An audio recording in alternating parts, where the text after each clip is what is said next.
Tafsir Al-Azhar karya Profesor Dr. Hamka, ayat 38 hingga ayat 40 dari surah Al-Ma'idah, surah kelima. Bismillahirrahmanirrahim.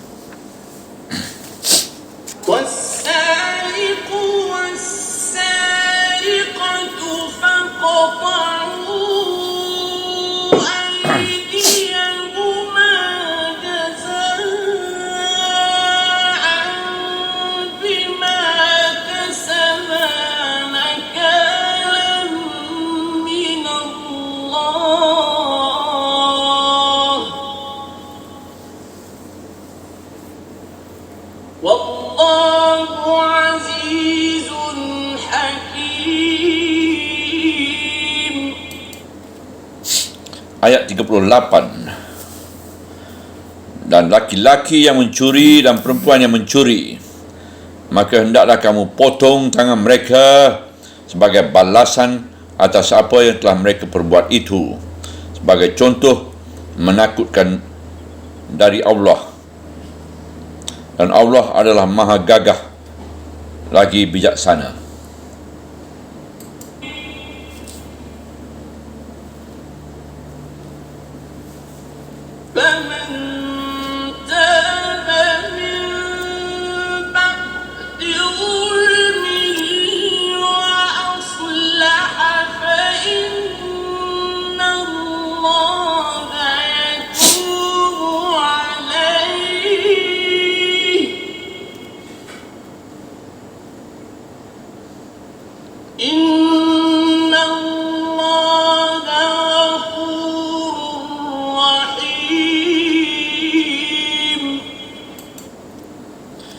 Ayat 39. Maka barang siapa yang bertaubat sesudah kezalimannya dan berbuat perbaikan, maka sesungguhnya Allah akan memberi taubat atasnya. Sesungguhnya Allah adalah Maha Pengampun lagi penyayang.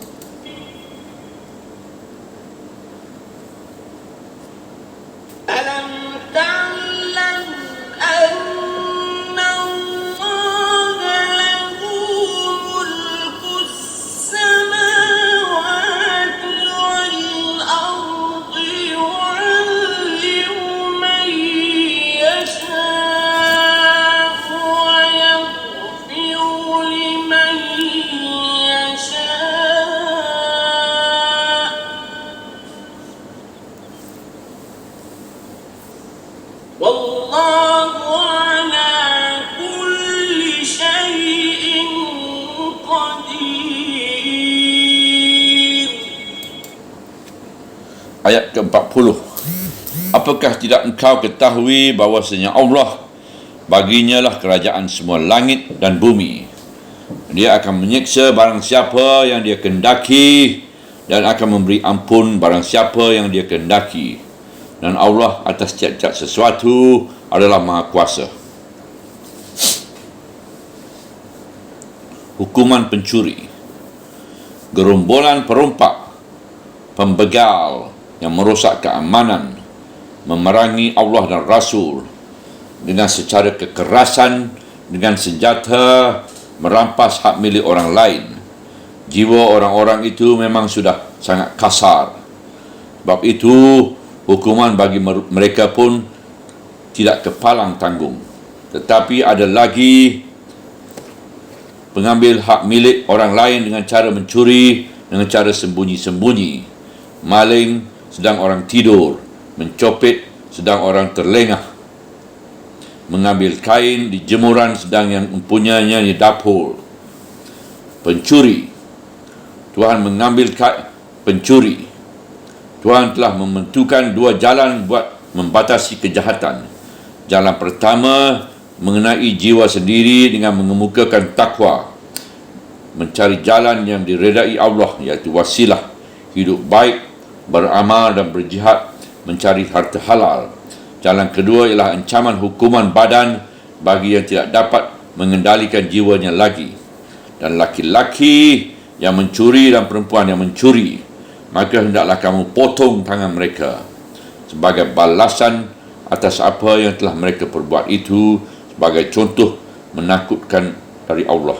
Pangkal ayat 38.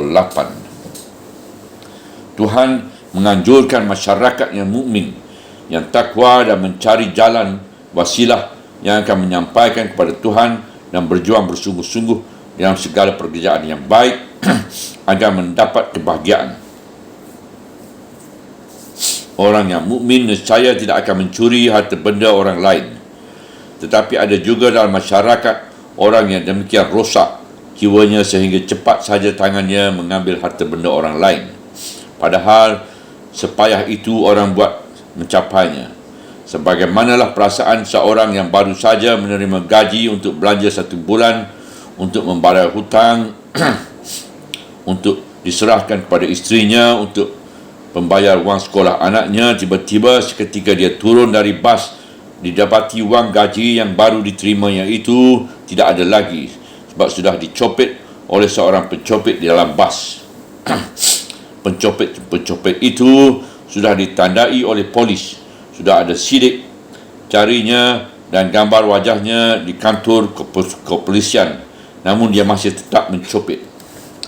Bagaimanakah perasaan orang yang bangun pagi-pagi hendak pergi ke kantor, menaiki sepedanya, tiba-tiba didapati sepedanya itu sudah hilang,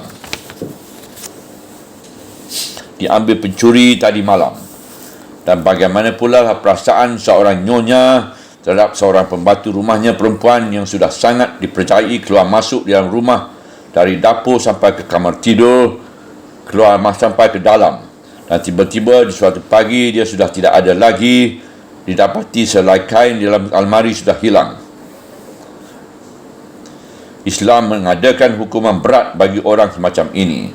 Potong saja tangannya, potong hujung tangan sampai ke pergelangan, sebab tangan itu sudah jahat. Tidak peduli apa dia laki-laki atau dia perempuan, sebab orang perempuan pun ada yang sangat ketas tangannya mencuri. Berapa harga barang yang dicuri baru dilakukan potong tangan. Menurut hukum yang dilakukan oleh khalifah yang keempat, 1/4 dinar emas atau sebagai seharganya sudah boleh hakim memotong tangannya. Harga menurut perak ialah 3 darham. Sebab itu Imam Syafi'i pun menetapkan memang 1/4 dinar emas itulah batas paling kecil, menetapkan minima yang telah membolehkan hakim memotong tangan pencuri, baik yang dijalankan oleh keempat khalifah itu atau yang ditetapkan oleh Imam Syafi'i itu adalah dasar kepada hadis yang dirawikan oleh Imam Ahmad, Bukhari, Muslim dan Ashabus Sunan dari Aisyah. Demikian bunyinya. Bismillahirrahmanirrahim. Adalah Rasulullah SAW memotong tangan pencuri pada 1/4 dinar atau lebih.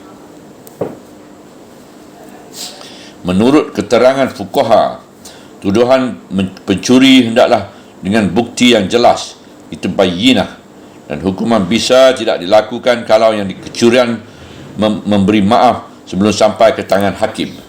Dan hukum potong tangan itu tidak dilakukan di waktu berperang, supaya si pencuri jangan lari menggabungkan diri kepada musuh. Di dalam ayat diterangkan bahawa hukuman ini dijatuhkan ialah sebagai contoh yang menakutkan dari Allah, sehingga orang yang akan mencuri berfikir terlebih dahulu sebelum melakukan pencurian, sebab selama hidupnya dia akan membawa tanda terus ke hadapan khalayak ramai, sebab tangannya tak ada lagi. Dipandang sedetas lalu kejamlah hukuman ini, tetapi sebaliknya kalau difikirkan dengan seksama dan kepada keamanan masyarakat umumnya tidaklah kejam hukuman ini, kerana perbuatan si pencuri itu terhadap masyarakat berlipat ganda kejamnya dari itu. Di kota-kota besar, bahkan di Jakarta sendiri, di Kairo dan di New Delhi, kian terasalah betapa kejamnya pencuri-pencuri itu kepada masyarakat. Kalau mereka tertangkap, mereka lebih telah tahu bahawa mereka hanya akan dihukum sekian bulan saja, ganti istirahat, kata mereka. Sebab itu banyak pencuri yang berlangganan dengan rumah-rumah penjara. Malahan kerana mereka tidak pernah mendapat hukuman yang kejam, pencurian tidak lagi berupa curi secara diam-diam, bahkan merampas dengan cara terang-terang. dari pencuri sendiri telah naik menjadi pencuri dengan mengadakan kongsi-kongsi dan kalau terdesak sudah berani membunuh korban mereka. Sampai di Amerika Syarikat, negeri yang terkenal dan terhitung sangat maju, para pencopet sudah mempunyai organisasi yang kuat yang sudah berani merompak bank. Sedang di Inggeris sampai berani merompak kereta api yang membawa wang berjuta pound. Dan terkenal di Amerika apa yang dinamai gangster. Semuanya itu berasal dari pencuri kecil-kecilan yang hanya dibiarkan atau diberi hukuman ringan saja. Berapa kali terjadi perang hebat di antara mereka dengan polisi, sehingga kecaman jauh lebih hebat daripada jika satu-satu kali tangan si pencuri dipotong. Padahal Islam pun mengenal juga tentang ijtihad hakim. Artinya bukan asal tertangkap terus saja dipotong tangan, tetapi hakim disuruh pula mengadakan ijtihad sebelum menjatuhkan hukuman. Pendeknya, hukum potong tangan bukan kejam dan bukan hukum yang telah kolot. Banyak negeri-negeri Islam telah merdeka sekarang. Peninjauan tentang pentingnya hukum potong tangan belum boleh berhenti sehingga ini saja, sebab adalah satu kenyataan pada dunia moden ini betapa hebat memuncaknya kejahatan manusia. Jika hukum yang ditentukan Tuhan itu diterima baik dan dijadikan undang-undang, bukanlah kita melupakan kewajipan lain lagi, iaitu memperbaiki ekonomi. Kata-kata orang meningkatkan kejahatan adalah akibat dari social economy. Memang itulah benar. Tapi apabila diselidiki dari segi ilmu jiwa dan ekonomi negara telah sihat, namun orang yang jiwanya bobrok tak masih ada. Ahli-ahli ilmu jiwa pun membuktikan ada perempuan baik-baik, orang mampu yang bila masuk ke dalam satu toko besar, ringan saja tangannya mencuri barang kecil-kecil. Maka peraturan dan undang-undang Allah di samping belas kasihan kepada orang seseorang tidaklah melengahkan perhatian kepada masyarakat yang dianiayai oleh seseorang itu. Maka dalam rentetan ayat ini dapatlah kita lihat bahawa di antara menerangkan hukum bagi pengacau negara dan hukum bagi pencuri selingan dengan peringatan kepada tiap-tiap peribadi supaya bertakwa, mencari jalan wasilah mendekati Allah dan berjihad supaya orang jangan sampai merosak masyarakat. Dan Allah adalah Maha Gagah lagi bijaksana, ujung ayat 38. Hukum itu adalah dari Allah yang Maha Gagah yang menentukan hukum yang tepat bagi pengacau ketenteraman, perosak hubungan masyarakat. Dalam hal ini Tuhan tidak mengenal hibah kasihan. Dan hal ini Tuhan tidak mengenal hibah kasihan, sebab si pencuri itu sendiri pun tidak mengenal hibah kasihan kepada orang yang telah dia aniayai. Tetapi Tuhan bijaksana.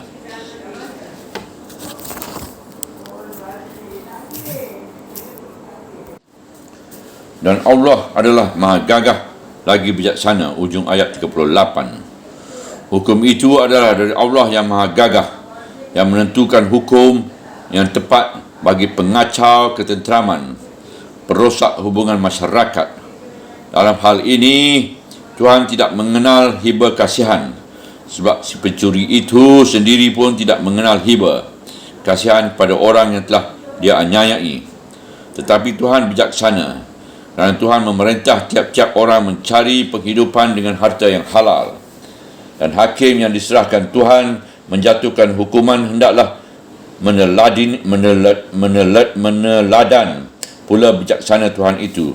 Oleh sebab itu, maka Sayyidina Umar bin Khattab pernah mencabut hukum potong tangan yang sedianya akan dijatuhkan kepada beberapa orang yang diupah membawa beberapa ekor unta untuk seorang saudagar dari satu negeri ke negeri lain. Unta-unta itu ada yang mereka gelapkan. Setelah diperiksa, ternyata bahawa gaji orang-orang itu tidak dibayar sebagaimana patutnya oleh yang pengupah itu. Maka bukan orang itu yang jadi dipotong tangan, tetapi si empunya unta yang dihukum kerana tidak membereskan gaji orang. Maka barang siapa yang taubat sesudah kezalimannya dan berbuat perbaikan, maka sesungguhnya Allah akan memberi taubat atasnya. Sesungguhnya Allah adalah Maha Pengampun lagi penyayang. Ayat 39. Artinya barang siapa yang taubat dari mencuri, segera dikembalikannya harta yang dicuri itu, menyesal dia atas kejahatannya dan ditempuhnya kembali jalan yang lurus, diperbaiki dirinya, jiwanya dan budinya. Lalu dibuktikannya semua itu dengan perbuatan, misalnya dengan membela orang lain yang teraniaya, memperbanyakkan berbuat baik dan bersedekah, maka Tuhan bersedia memberi taubat. Sedang sisa umur masih ada pula kesempatan taubat. Tentu kita dapat memahamkan bahawasanya ada orang yang taubat sebelum sampai ke muka hakim. Segera barang orang yang dicurikan itu dikembalikan kepada yang punya, maka orang yang kecurian itu memberi maaf. Tetapi kalau sudah sampai ke muka hakim, meskipun dia telah mengaku taubat, terserah jugalah kepada pertimbangan hakim buat memotong tangannya atau tidak.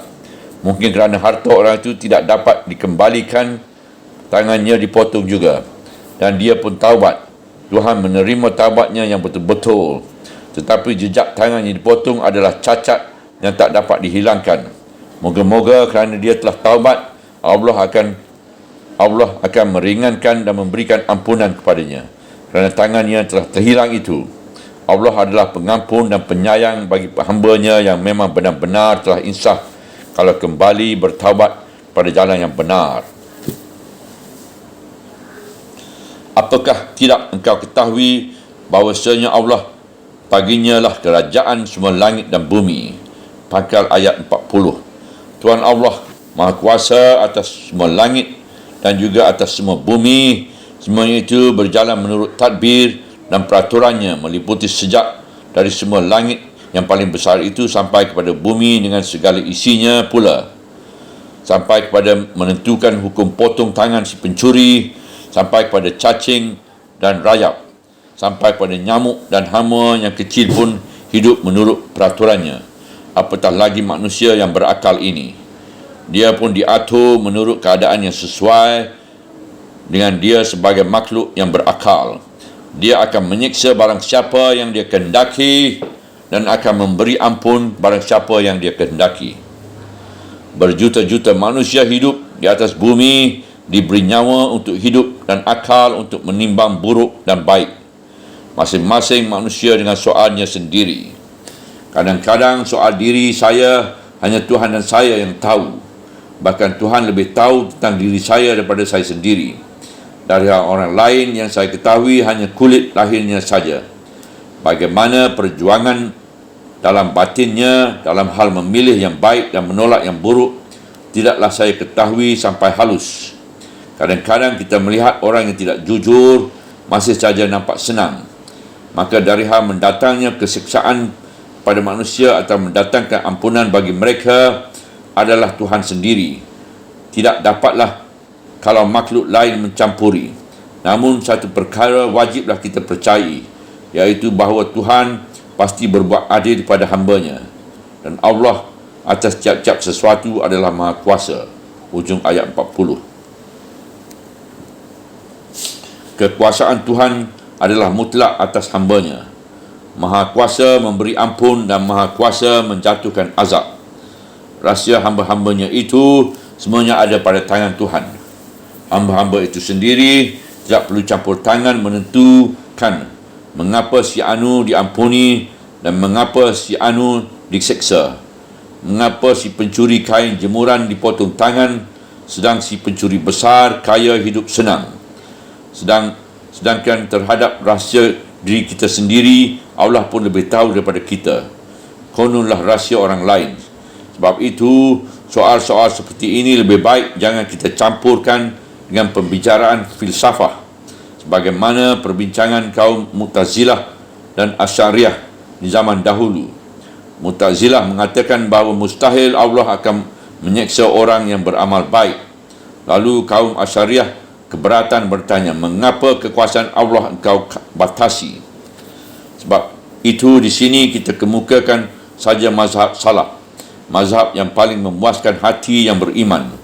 iaitu bahawa Allah tetap Maha Kuasa dan yang mutlak, dan rahsia hamba-hambanya yang patut diberi ampun atau diseksa Allah sajalah yang tahu, dan terlalu sia-sia kalau kita berbicara lebih dari itu, sebab tempoh bisa terbuang kerana terlalu memikirkan masalah Tuhan, lalu tugas amal terlantar. Subhanallah walhamdulillah wala ilaha illallah wallahu akbar wala hawla wala quwata illa billahil aliyyil azim wala hawla wala quwata illa billahil aliyyil azim wala hawla wala quwata illa billahil aliyyil azim.